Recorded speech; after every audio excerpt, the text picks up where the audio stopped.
So in this kitten tutorial, we're going to lay in our basic shapes for this kitten, and I'm just using a 2B pencil so it has a nice little soft line to it, and then just regular, I think it's some Bristol paper that I'm drawing on, but you can use whatever type of paper you have, whatever kind of pencil you have. It doesn't have to be this. I'm going to go ahead and lay in my basic shapes. For a video with a little bit more detailed instructions about how to find those basic shapes, definitely check out some of my other cat videos. I'll put the links to those in the description box below. But you're just going to find your basic shapes for your head, your chest, and your rump, just using basic circles.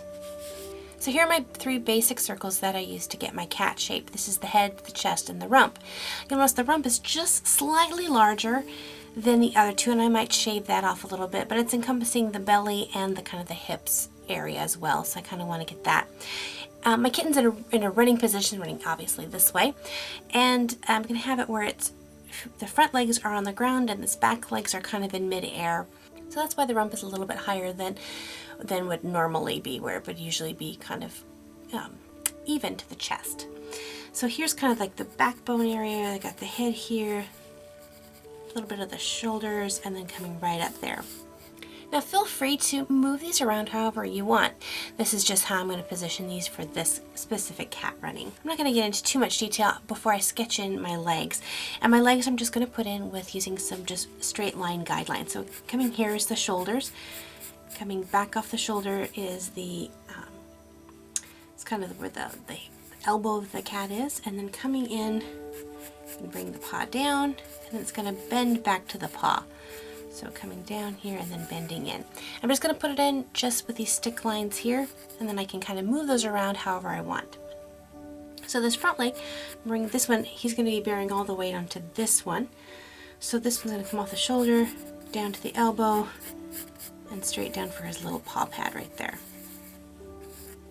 Okay, so for these back ones, I'm going to start way back here with the hips. So coming off the hips, which are here, go to the knee of the cat. I'm going to bring it up a little bit closer. Now you see, I changed my line. And that's the great thing about doing these stick lines here is I can move this. See, I thought that's going to be putting that leg way too far back. I want this line here. So instead of erasing this line, I'm going to just keep drawing. The thing is if you stop to erase every line that's a mistake, you'll lose the flow of your drawing. Don't worry about erasing this line yet. Just go ahead and add in your new line of what you want it to be. I can take this, make my lines go all the way around until I find the right line. Once you find that line, then you can go back if you want to erase that line. I'm not going to worry about it right now because I'm going to erase a lot of these lines in a little bit. So here's my top of the leg to the knee, coming down here to the back heel of the cat's hind leg, and then coming down for the paw right there. And then for the back leg here, other side of the back leg, I might have that one just a little bit further back. There we go. And then the last one thing I want to do is I want to get the tail, and the tail's connected as part of the spinal cord, so you don't want to have it kind of, inking out here. You just want to go with however the tail's going, flow right from the spinal cord into the tail. So there's the tail. So once I get this, I can really determine, okay, is this the shape, position, everything I want for this cat? And once I like that, then I can begin to flesh out my drawing a little bit. Now because they're so long furred, I'm not going to worry about getting a lot of detail up here because the fur is going to really cover up a lot of that. So I'll mainly work from the legs down.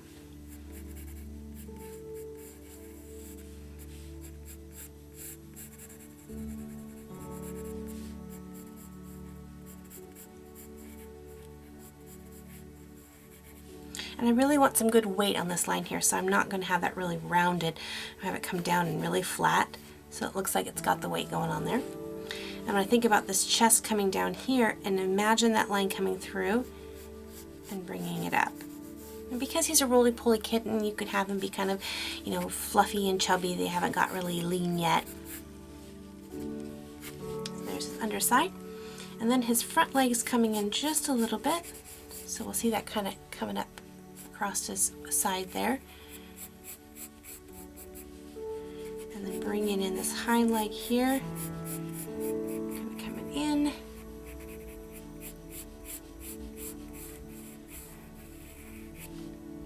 To his back paw there, to the underside of his back paw. And then you'll see that final little leg is kind of tucked in. Just a little bit by there. You don't really see a lot of the detail because it's kind of hidden back behind the front of the cat. So there's this kind of body position. So let's kind of look at the head here a little bit. And you'll see that I kind of reserved a much larger circle. Now that I'm getting here and I have the body position, I can really begin to determine how big do I want this. So first thing I want to do before I start placing the ears and everything is I want to find out where the cat is looking. So if the cat is looking up, I'll have the eye line going this way. He's going to be looking pretty straight ahead of him.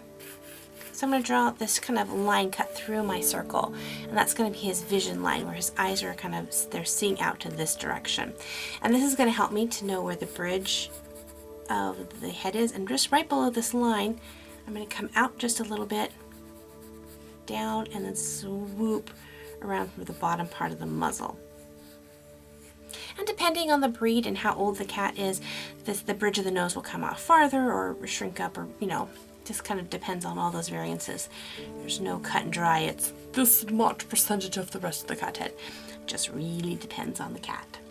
So now that I have this shape here, I know I can bring in, on this vision line, I can bring in kind of this circle here. And from this circle, I'm going to keep this around here, but I'm going to bring up a line to the top and a line to the bottom. It's going to wrap around, and that's really got your cat eye there. A little bit of his nose just right there. Okay, now before I get into too much detail, I want to sketch these ears in here. So these ears, I'm going to put some rounded triangles here, one on that side, one on this side. And to make this one look a little bit more dimensional, I'm going to pull this back line back just a little bit. So here's the front edge of the cat ear, and then as it wraps inside, this is kind of the fold line here where it wraps in, so this cat ear kind of wraps all the way around like that. And this one is turned so you can't see inside the fold, you just see kind of this part here, right over here. I'm not going to get into a lot of detail with drawing the fur because I'm actually going to go back and erase a lot of my guidelines, but first I want to look at the tail. So depending on how old your cat is, and also kind of what breed it is, will determine how long your tail is. I want this cat to look a little bit young, so I'm going to give it what I call the flag tail, which is just a really, really short tail. I'm just going to indicate just kind of the shape of the tail, and then when I get going back here, I can really then add the kind of fur line textures with that. We've come to the part of our drawing where we want to just really look over our entire drawing, make sure it's exactly the way we want it. This is the time to change things, try out different things, move things around, make things bigger or smaller, whatever kind of changes you want. And then, once you get to the part where you like this drawing, then go ahead and take your eraser and erase the guidelines that you don't need. If you need to clean up some lines, go ahead and just erase those lines and then gently sketch those lines back in.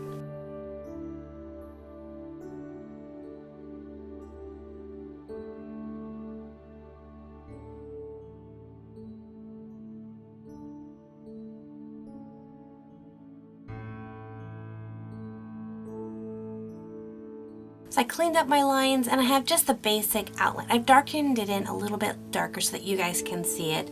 I really actually wouldn't have put it in this dark at all, but it just didn't show up on camera, and I need you to be able to see it because that's how I teach. You need to see what I'm doing.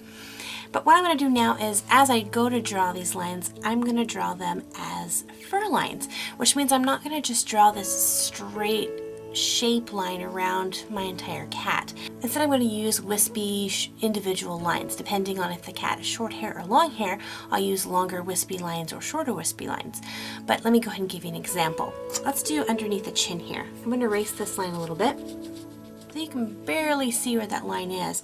And instead of just drawing that line out, instead now I'm going to go ahead and just start creating these lines with little overlapping wisps of lines. And this does take a little bit of practice, but if you want to get that kind of fur look, more of an illustrated, realistic look, you want to really practice getting these lines. You'll notice that these lines, even though they flick out, are all moving in the general direction as if they were growing out of that line there. Let me show you again underneath the cat belly.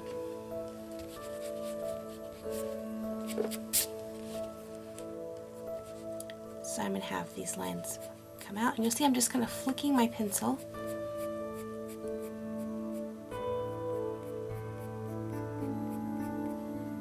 just like that. So now I'm getting this fur texture. Now my paws are going to be a little bit shorter fur, So I'm going to use shorter wispy lines there.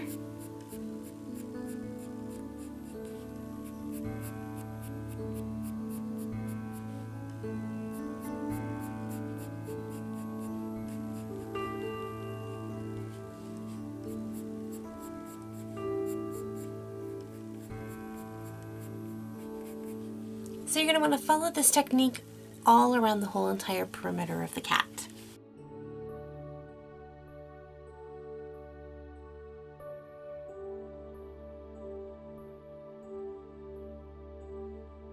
And there we go. You'll see you can also use this wispy lined technique to kind of pull out some features, like I want a little bit more of the cheeks to be pulled out, and maybe a little bit here in the shoulder. And I'll just put just a few wispy lines just to kind of indicate the muscle or the bone kind of protruding out through the skin. Not through the skin, that's gross sounding. Represent the bone or muscle kind of pushing on the skin, or the muscle kind of flexing there. You can kind of see that a little bit. But it has a really nice technique. So now let's look at the cat's face and get some details in that. Go ahead and darken in a little bit more on this outer kind of sideways V shape here, and then very lightly around this kind of circular. I want to keep that nice dome shape there. Then what I'm going to do is halfway through this, I'm going to create a line coming straight down and then curving outward. So it's like a half circle, it's not a full circle. That's going to give that really good kind of cat's eye look, because they have this really cool dome to their eye, and if you kind of see it, you can kind of see that the actual stuff inside the eye is flat, but they have this, you know, like the eyeball really protrudes out a lot. I don't know the technical terms for that. So for the nose, I'm just going to darken the nose in just a little bit, and I might add a little bit of texture for the nose bridge there, and then just a little texture around here, kind of where the whiskers will go. And then you can kind of go in here and darken in the ear a little bit. That's going to push that back in there.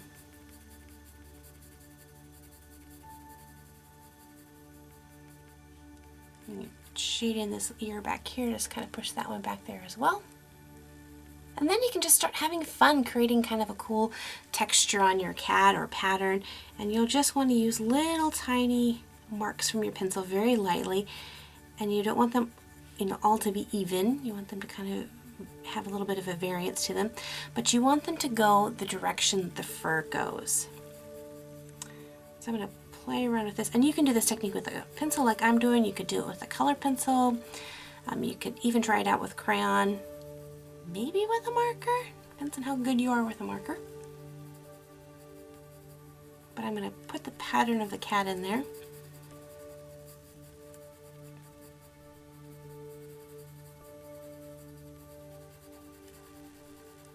And this is the really time-consuming portion of your drawing, is the time that you want to put into making these just very small little lines is really going to make your drawing pop out. Thing is you don't want to color the whole cat just this solid color, because it's really going to get muddy. You want to keep some whites really nice and white, and you want to push things that you want to shadow, get those nice and dark.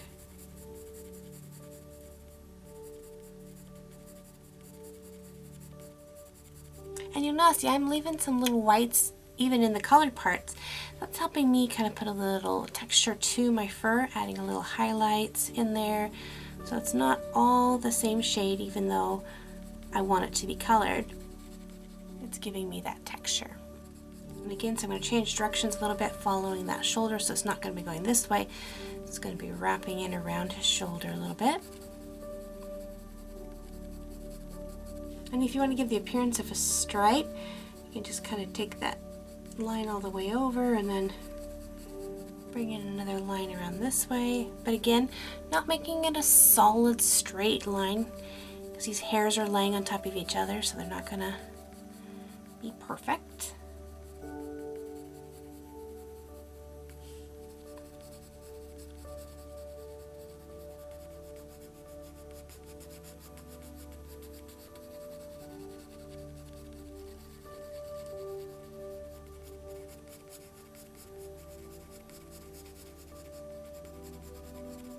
And again, see how the fur now is changing directions. It's going to follow up this way.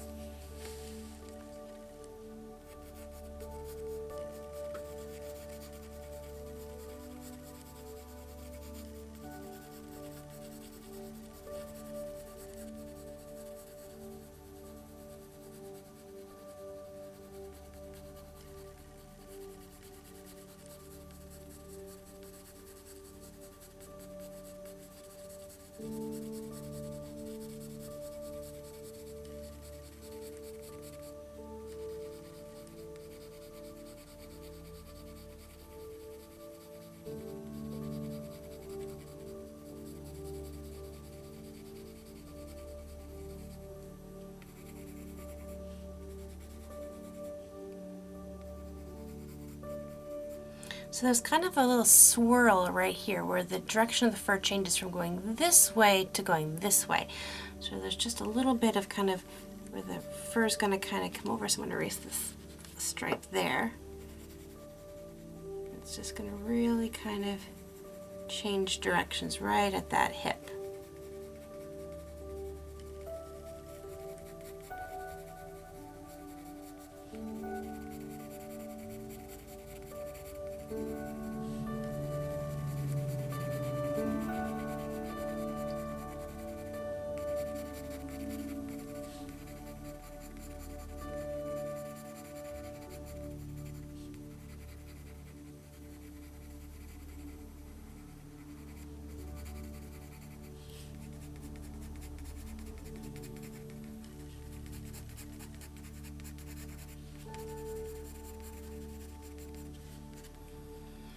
So on some of the places that you want to add a shadow, you're just going to push a little bit harder on your pencil, keeping with that fur motion, and you're going to create your shadow right in there.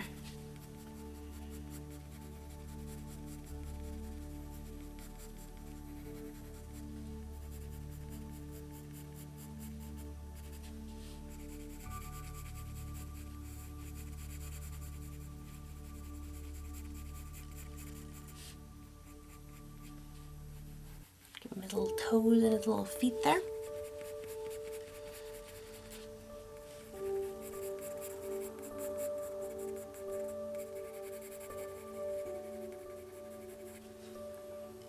And again, you could just keep on having as much fun, and really the more time you spend with just adding this texture and putting in the layers of color, the more realistic this picture is going to get. But I think I'm to the point where I think I'm happy with this. I'm going to add some whiskers right here. So I'm going to put my pencil down on his muzzle, and I'm just going to flick the pencil out. Just one fluent, really light movement right there. That whisker's a little bit long. Just that. And maybe just a couple right out here. And I think I might just add just a little bit of a shadow to where he's running. Give him a little connection with the ground.